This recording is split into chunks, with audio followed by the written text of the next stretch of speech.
about flights and their paths over the globe while comparing them to paths over a flat Earth. Most flight paths are easier to explain or understand on a flat Earth map, even though there is no official flat Earth map yet in existence. We mostly use the Gleason's map for these and similar purposes. One example would be the famous Chinese airline stopover in Alaska for a woman in labor. A baby was born on a flight from Bali to Los Angeles. The pilot made an emergency landing in Alaska instead of continuing to Los Angeles, which, on a globe, would be the same distance. On a flat Earth map, it makes much more sense, as shown in this example.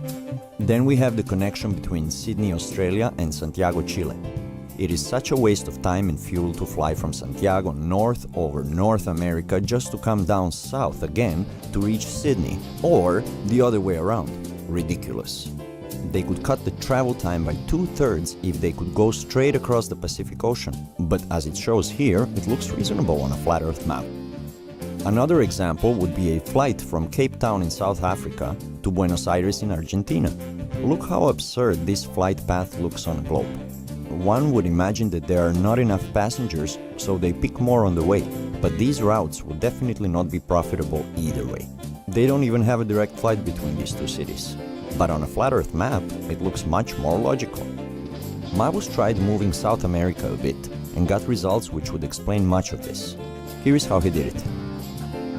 The last example I'll show you is the flight from Johannesburg, South Africa to Perth, Australia. I left this one for last because it has some strange connections with 20 hours layovers and such.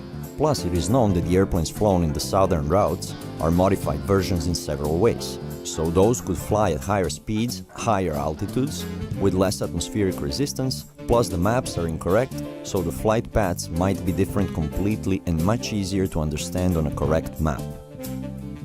So there's my humble 2 cents on these inexplicable flight paths. Thanks for your attention and time. Please do your own research and don't blindly believe anything. This is Sasha from FE-MEX, sending love for all.